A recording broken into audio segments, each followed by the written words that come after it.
They told me to stop looking. They wrote it in thick, decisive letters on paper that smelled like dust and rain: "Your case is closed."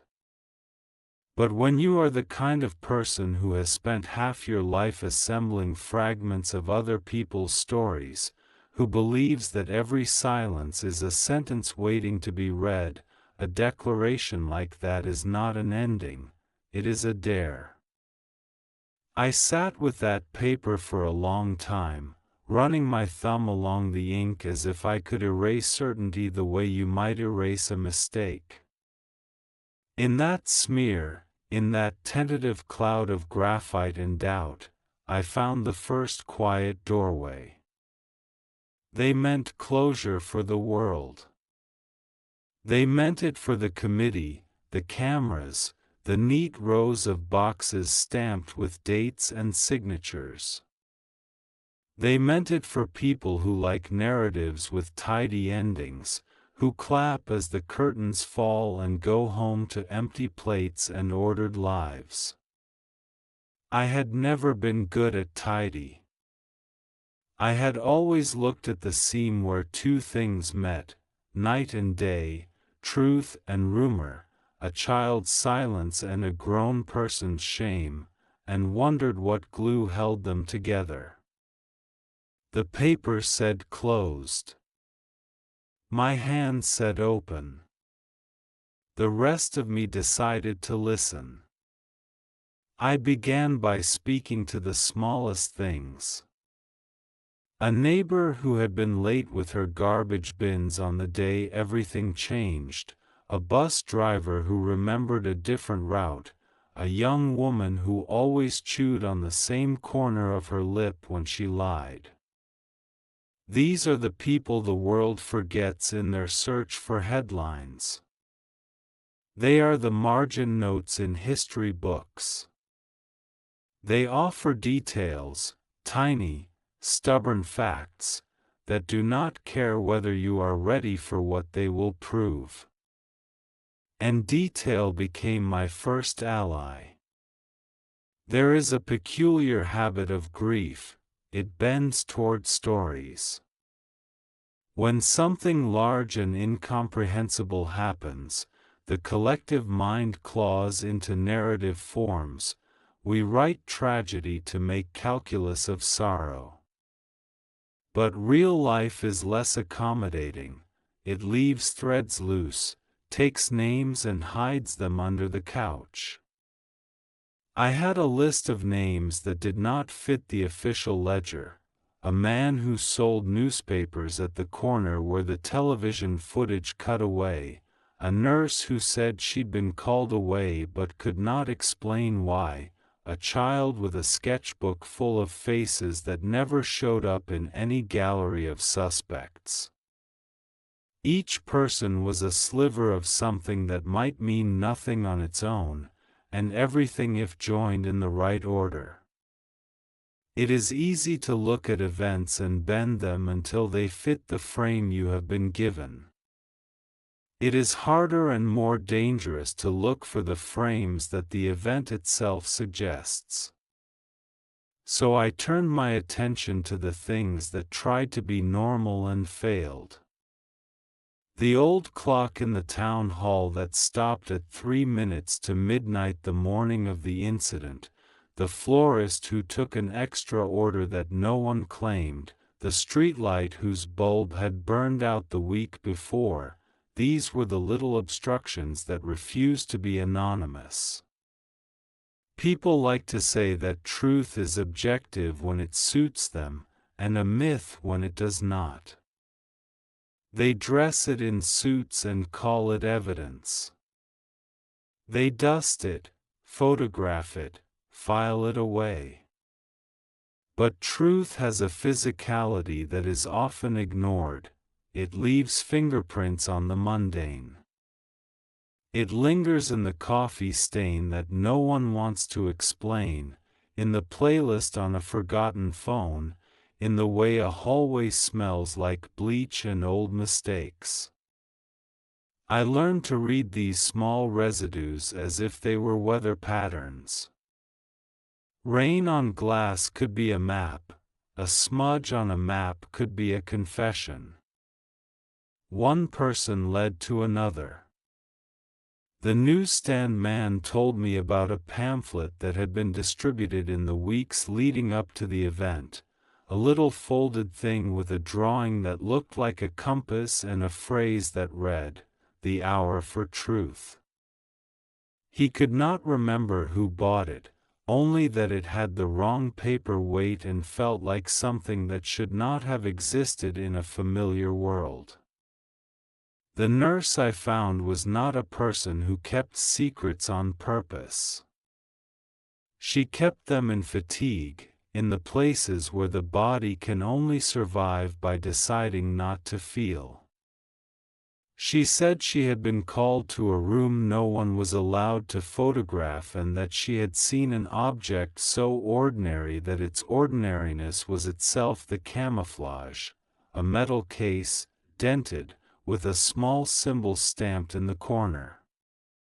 She did not know what was in it. She did not know why the air had tasted different after she left. In the beginning I looked for villains because villains are the brain's comfort food. They come with agendas, with motives, with faces you can hate hard and be done. But real culpability is often more anonymous. It rides on bureaucracy and convenience, on compromises and low-stakes betrayals. It lives in policies that look reasonable on paper and monstrous when you meet them at a kitchen table. When the world decided to close the case, it did so with a chorus of hands, photographers who flinched at certain angles, prosecutors who were tired, mayors who calculated and decided, editors who chose circulation over curiosity. I met an editor who told me something that didn't belong in official statements. He said that sometimes newspapers must feed the rhythm of a city, and that meant occasionally forgetting a story that demanded patience.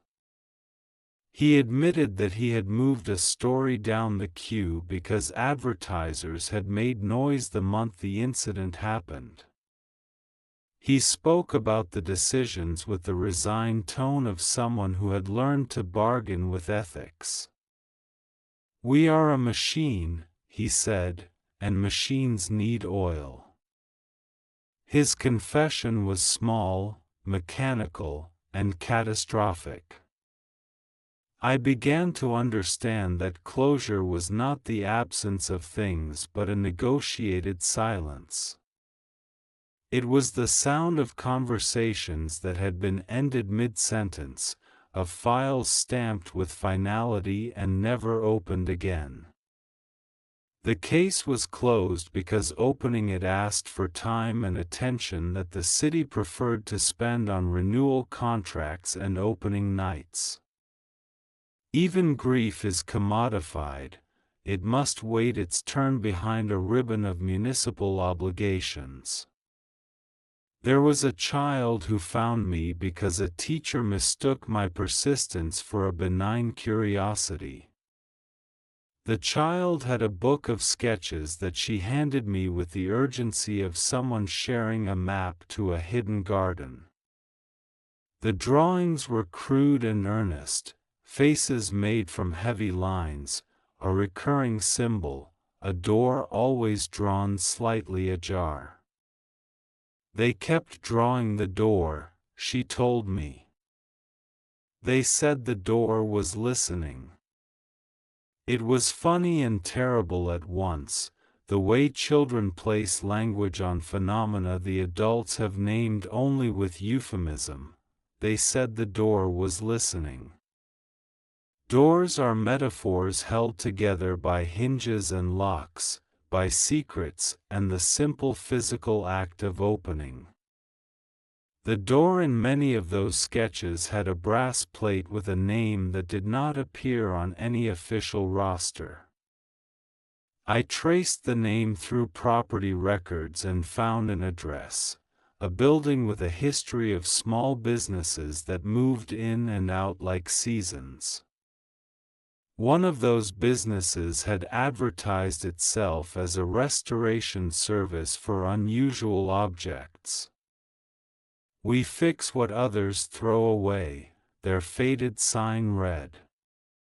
They had, at a certain point, altered a small metallic box for a customer who came in late, nervous and careful, who paid in cash and left without a receipt. This was the thinnest of threads, and it shimmered like mercury when you tried to touch it. There were pragmatists who spoke of coincidence, of the mind's tendency to pattern seek. There were angry men who called me quixotic for suggesting that a repair shop had any part in a civic mystery. But the repairmen remembered the hands that brought the box, hands that shook and left a faint scent on the counter, like someone who had been wearing a winter coat in summer.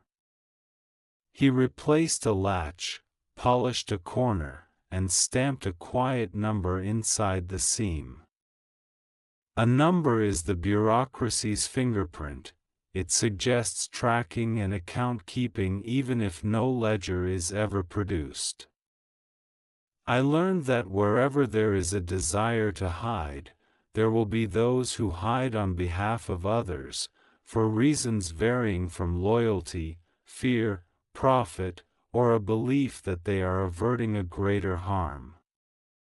Protection can be a religion as stern as any dogma. I spoke with a man who believed he was saving a community by keeping a secret, and he did not see himself as a villain. He spoke like someone confessing to a mercy he had administered poorly. He felt guilt but did not see how his choice to withhold had multiplied harm by turning it into rumor. Rumor is an architecture of belief. It needs only small rooms to echo. When you close a case without examining the gaps, rumor moves in like tenants with heavy feet. The gaps become gardens of speculation. The state of being left not knowing does the rest. I listen to rumors the way people listen to confessions, without judgment but with a curiosity about origin. Every rumor had a seed, a photograph cropped too tightly, a report filed but never followed up, an eyewitness whose memory was shaped by the questions asked of them. One of the more useful techniques I developed was to treat the city as a mind and then read its lapses as if they were slips of paper tucked into its palm. The city omitted names from reports, truncated footage before it had finished, and replaced candid angles with official angles that flattened depth. I began asking why certain things were shown and others hidden. I asked why the camera that had filmed the main event had a spare camera in its case, apparently unused, when later testimony suggested other angles existed. The answer I was given by a technician was practical and human. The spare camera had been loaned out, banged up by the employee who took it home to film his child's recital. It seemed an accident until I learned that the receipt for that loan went missing. Missing receipts are small crimes. They are a kind of cultural misplacement that allows larger mistakes to rot unseen. A missing receipt can be replaced with a ledger entry and a story, that the camera was repaired and returned, that there was no footage. But a missing receipt can also be a choice to not know, a deliberate self-deception that bureaucracies adopt to keep working.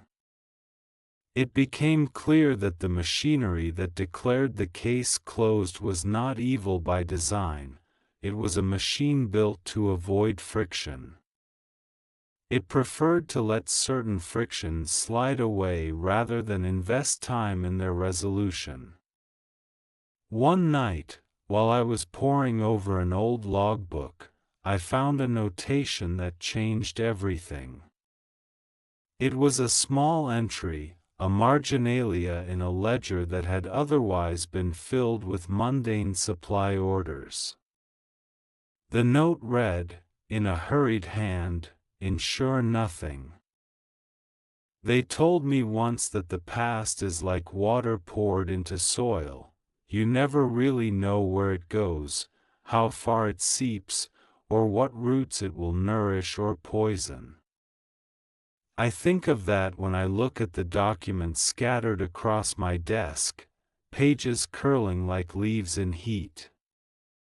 Each one is a fragment, but together they are a terrain of seepage.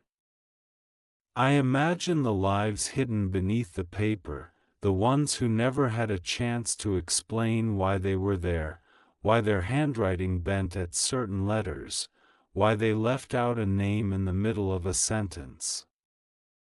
Every omission is a clue, but also a scar. When the case was closed, I thought it was a kind of burial. I thought the city had decided to dig a grave and throw in all the inconvenient details. But burial implies finality. What I discovered is that the past doesn't stay buried. It leaks. It surfaces when the ground shifts, when someone remembers something at the wrong time, when an attic is emptied and a box falls open. I found one such box, years after the file had been stamped and filed away. Inside were receipts for things so ordinary they should have meant nothing: bread, ink, matches. But in the corner of one receipt was a mark, a circle drawn with a heavy hand. That circle became the doorway to a trail I didn't expect. The circle appeared in other places. A page from a child's notebook, a margin of an old sermon, a graffiti mark on the back wall of a theater. Each time it was slightly different, as if drawn by someone trying to replicate a thing they had seen but didn't fully understand. I started asking people about it. Some laughed, some shrugged, a few stiffened as if I had pressed on a wound. One man whispered that it was a sign for meetings that never happened in the open, that the circle meant, "We are listening." Listening to what? I asked. He never answered, only looked over his shoulder as if the air itself was an informant. The further I followed, the more I realized the truth was not a single thread but a weave. The circle was one stitch in a fabric stretched across years, covering rooms and decisions that had nothing to do with each other until you placed them side by side. A doctor who resigned abruptly, a librarian who moved overseas without warning, a contractor who left behind tools that no one knew how to use. Each life bent away from the public record at a strange angle. Each left behind artifacts that hummed with unfinished sentences. I found myself chasing echoes rather than facts. But echoes are not meaningless. They tell you where a sound has been, how walls shaped it, what corners forced it to bend. I stood in a basement where voices once whispered, and even though the room was empty, the echo clung to the cement. It told me of people who had been careful, who had rehearsed silence as if it were a skill. And in that silence, I began to hear the outlines of the thing that had been hidden, not a single event, but a pattern of choosing silence over exposure, again and again, until silence itself became policy. People ask me what the truth is. They expect a name, a place, a date. But the truth is rarely that generous. The truth is a shadow you trace against the wall when the light is right. It's a collection of moments when someone almost told you everything, then swallowed the last word. It's the way a room smells different after someone leaves, the weight of a pause in conversation. The truth is what accumulates when denial is repeated so often it begins to leave dents in the air. And so I keep writing. I keep walking into rooms and asking questions that make people restless. I keep opening boxes, circling dates on calendars, pressing on the soft places of memory. Not because I believe I will ever have the whole story, but because fragments are enough. Fragments are proof that the silence was not perfect, that someone somewhere could not resist leaving a trace. And in those traces, I find enough light to continue. If the first part of this story ended with the recognition that closure is a negotiation, then this part begins with the understanding that silence is never complete. The past is porous. The truth, no matter how many stamps declare it finished, continues to breathe through the smallest of holes. There comes a point in every search when exhaustion and clarity arrive together, like siblings who travel in silence until they decide to knock on your door. I felt them one evening when the papers, boxes, recordings, and whispers had grown into a mountain too tall to climb. My hands trembled not from fear but from the sheer weight of carrying so many unfinished stories. That was when I realized the truth was not meant to be solved like a puzzle. It was meant to be witnessed, to be held like a flame in the darkness, fragile but undeniable. The phrase, "Your case is closed," had always mocked me. It was written with the arrogance of ink that believed itself permanent. But permanence is a lie. The world changes, people speak, and ink fades. What was once a declaration of finality became, over time, a challenge I had already answered simply by refusing to forget. Closure was their word.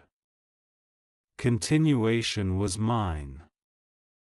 I went back to the people I had spoken with before, the bus driver, the nurse, the child with the sketchbook, the editor who confessed too late, the postal worker who saved a letter, the archivist who misplaced a reel. I carried pieces of the story to them, like returning fragments of a mirror to those who had once seen themselves reflected in it. Some nodded in recognition, some turned away, some wept. But all of them understood, in their own way, that the case had never truly been closed. It had only been shelved in a room where light was not welcome. One evening, as dusk folded the city into shadows, I walked past the building where the mysterious door had once stood. The brass plate was gone now, polished away by time or by hands determined to erase. But I could still feel the door's presence. Not as wood or hinges, but as memory, as metaphor, as proof that somewhere in the marrow of the city, people had tried to keep something hidden. I stood there a long time, listening. And in the silence, I could almost hear the child's voice again. The door was listening. Maybe it still is. When I think about everything I found, what I risked, what I lost, I do not imagine triumph. I imagine a field after rain, muddy, scarred, but alive.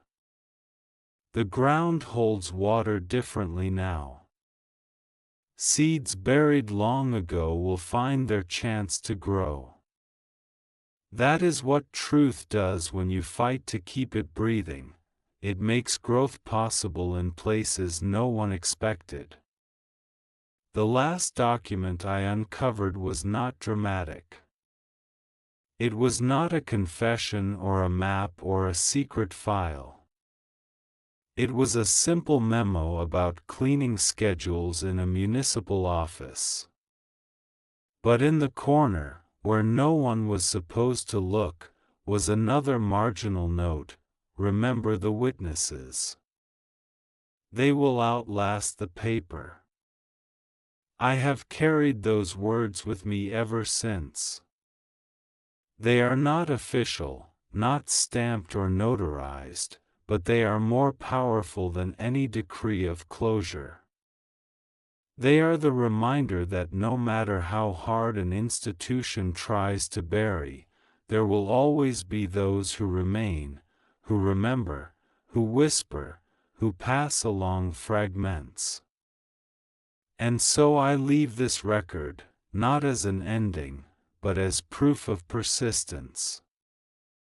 You may find yourself in tears as you read, because sorrow and clarity often arrive together.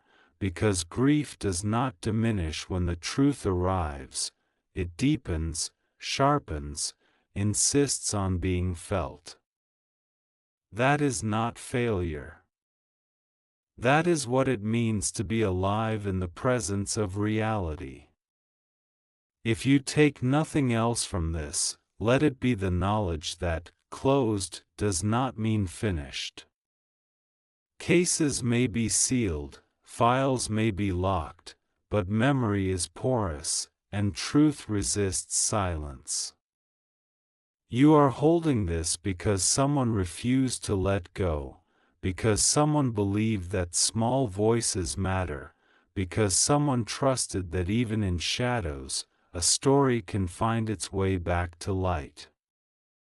This is the last part, but it is not an end.